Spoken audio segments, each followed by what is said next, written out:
晚上10点，物业经理老李在业主群里发了一些奇怪的消息，陆续有邻居因为触犯规则被杀死，而我也因为开门丢垃圾被隔壁老王盯上了。眼前的刺激画面和浓浓的血腥味让我几乎没法动弹。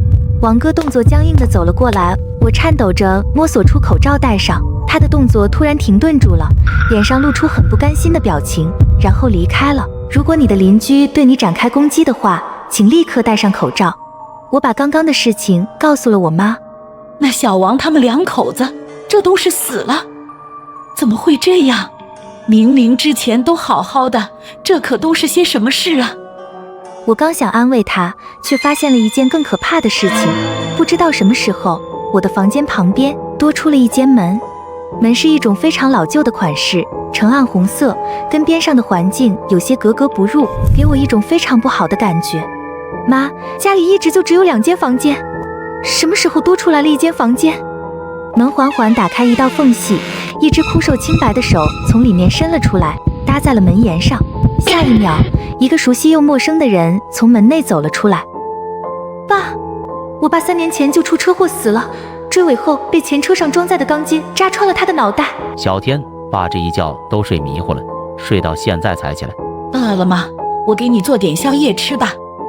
我是有些饿，我想吃点新鲜的东西。爸爸漆黑的眼孔注视着我，清白的脸上露出了僵硬的笑。我后背汗毛直耸。新鲜的东西，这里倒是有一个。我妈猛地扭过头，直勾勾地看着我。怎么会这样？为什么连妈妈也会变得不对劲？我到底违反了哪一条守则？是时间，我家的挂钟比正常的时间要晚个10分钟，也就是说，当我出门放垃圾的时候，已经到了晚上11点。我违反了必须在11点之前将垃圾放到门外的守则。他们眼里的恶意丝毫不加掩饰，一股强烈的危机感涌上心头。铁锅炖只大鹅，我一咬牙从窗户跳了下去。如果发现家人的数量不对，大喊铁锅炖只大鹅，并立刻往窗户跳下去。一睁眼是客厅的沙发。小天，你醒了？吓死我了！你刚打开门放垃圾，就一下晕倒在地上，我怎么都叫不醒你。后来来了一个穿着红制服的人，他说他可以帮忙叫醒你，还一直问我需不需要帮助。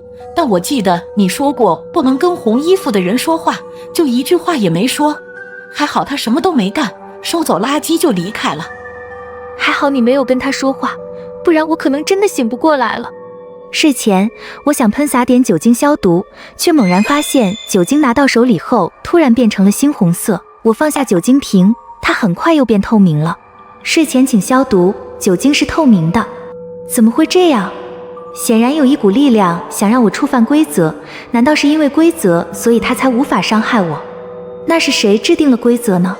不管怎么样，只要遵守规则，应该就可以活下去。我检查了一遍，窗户是关上的，窗帘是拉开状态的，房间每天都被打扫，一直很干净，一切都没有问题。我在书架里找到一本日记本，应该就是王姐提到的那本。奇怪的是，我对它毫无印象。日记的正文是陌生的笔记。2月7号，因为心脏起搏器出了故障，我被送去医院，没想到回来就开始发烧，看来是阳了。我们真的不是有意的。邻居们在群里骂我们，让我们搬出小区。2月8号，今天有人在外面大吵大闹，还拉了我们家电闸，我和妈妈都很害怕，我有点喘不过气来，好想活下去，无论付出什么样的代价都好。2月9号，我做了一个非常真实的梦，梦里有一扇红色的门，有什么东西从那里出来，掏走了我的心脏，又塞了回来，还好只是个梦。2月10日，我烧得有些厉害，浑身没有力气，还出现了幻听，总有声音在跟我说话，看东西也红红的，希望能早点好。妈妈也发烧了，但是症状比我轻很多。2月17号，妈妈退烧了，应该是好了，但是我感觉她变得有些不对劲。今天半夜，我听到厨房里传来剁肉的声音，我出来偷偷看了一眼，却看到了非常恐怖的一幕，妈妈把血抹在了肉上。我一定是疯了，是我的病更严重了吗？2月19日，我没有记错，前晚上看到的不是幻觉。妈妈从冰箱里拿出了很多包装好的肉，她说要把这些肉送给小区里的人。2月21日，妈妈这几天晚上都会出门，肉都不见了。她应该是把肉混进了社区放在业主门口的食物包里。日记只写到了这里，我困惑地合上日记，再次展开了那张纸条，最后被血迹模糊的字迹，难道是小心妈吗？我心里涌上一种非常不安的感觉。半夜我被冻醒了，房间的温度低得有些诡异。我环视四周，发现原本紧闭的衣柜开了一条缝隙，衣柜里突然传来了几声轻微的咳嗽声。如果衣柜里传来咳嗽声，立刻躲到床底下。我立刻钻到床底下，屏住呼吸。似乎有什么东西从里面推开了衣柜的门，那东西走路的声音很奇怪，是咚咚咚的声音。一个黑乎乎的人形怪物的脑袋朝下，朝着我，嘴角缓缓地扬了起来。我连忙闭上了眼睛。小天，快睁眼！规则说你不能在床下睡着。是妈妈的声音。我在床底下睡着了。我什么时候睡着的？难道刚刚是我不小心睡着，违背了守则？小天，你快给我赶紧睁眼啊！他的声音逐渐变了调，变得越来越尖锐了起来。我自始至终都不敢睁开眼睛。没多久，妈妈的声音消失了，身边温度似乎也正常了。我睁开了眼睛，黑影不见了，衣柜的门也关上了，床底下没有眼睛。最终疲惫战胜了恐惧，我爬上床，沉沉地睡着了。天终于亮了，小区里的广播循环播放着一句话：请所有业主前往物业处领取感冒药。我爬下床，来到卫生间洗漱。咦，这是谁？我是长这个样子吗？我眨了下眼，镜子里的人再次变回我自己。我想我可能是没睡好，眼花了。我用昨天发的牛肉煮了一锅牛肉粥。我点了点头，眼角却余光瞥见了垃圾桶里的空包装袋，上面没有标签。难道我妈又把那包肉捡回来了？桌上的牛肉粥上面飘着几块红色的碎肉，飘出一股奇异的香味。我肚子感觉到一股强烈的饥饿感。妈妈大口大口地吃了起来。日记里的妈妈把自己的血抹在肉上分给了邻居，那个没有标签的血肉会不会就是？我没胃口，先去拿感冒药了。我急匆匆地出门。出门前，我感觉妈妈的眼神一直在盯着我。我戴着口罩走在小区内，小区里有些人跟我一样戴着白色的 N95， 有些人戴着的却是红色的 N95 口罩。工作人员发放的 N95 口罩是白色的，如果出现红色口罩，请立刻将其丢弃。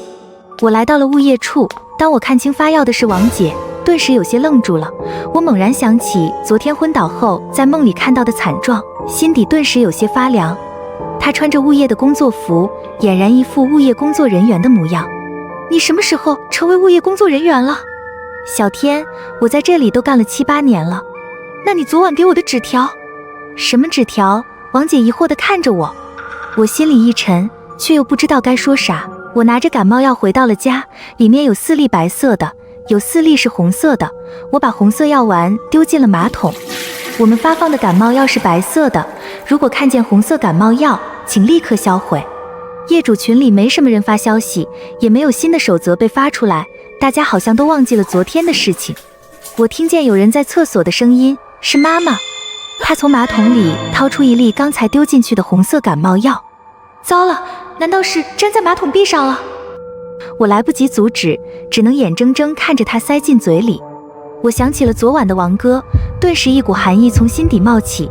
违反了规则的人似乎都会变得很奇怪。完了，他也已经被感染了。家人出现口水流不止的情况，请单独让他待在房间内，锁上门，不要给他开门。我逃到了房间里，锁上了门。门外传来了敲门声，刚开始很轻，后面很响，砰砰砰砰，每次4下。小天，快开门！开门！开门！开门！门被砸得摇摇欲坠，支撑不了多久了。一声巨响之后，门被砸出一个大洞，妈妈的脸从里头探了出来。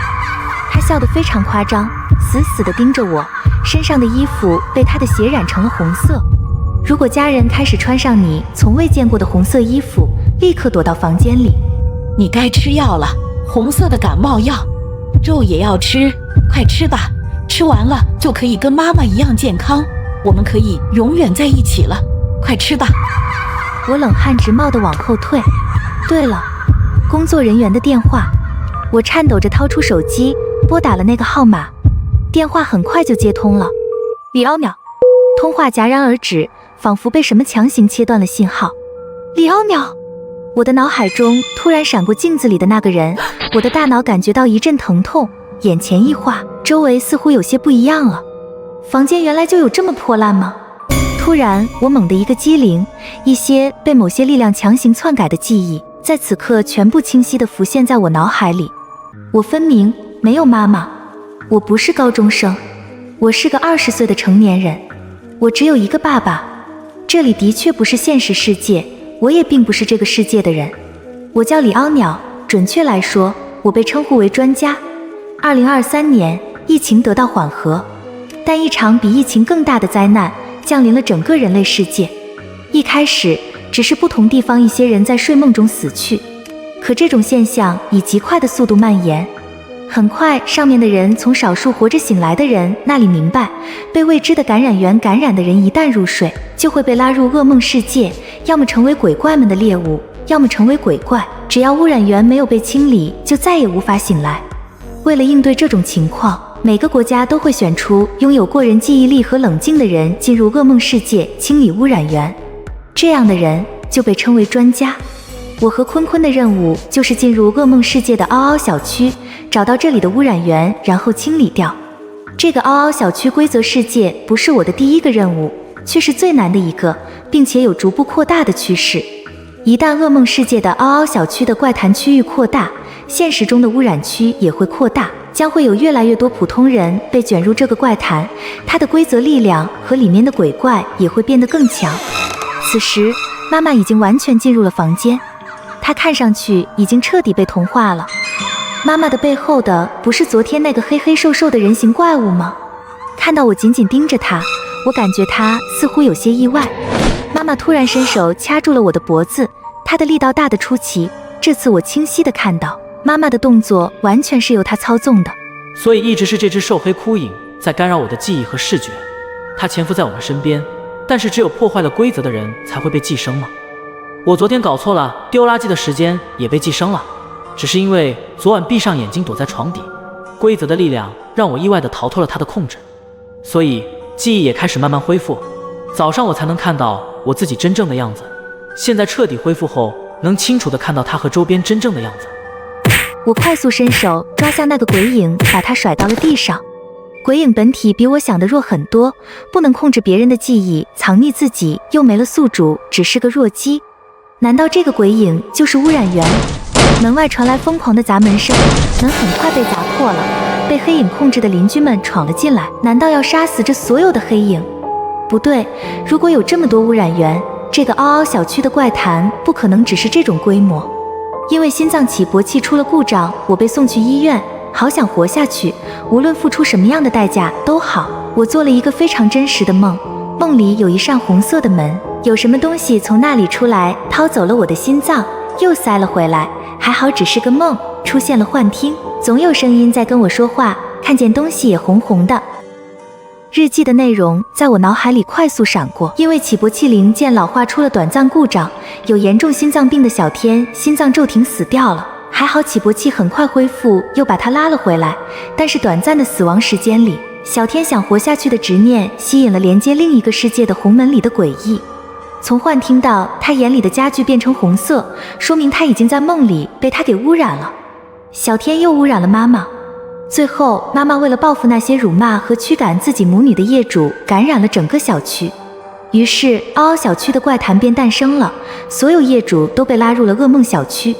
真正让人进入噩梦世界的污染源是那个红门，这些鬼影只是噩梦世界里的一些梦魇，只要摧毁这个红门，噩梦世界也会跟着消失，这些梦魇也就不复存在了。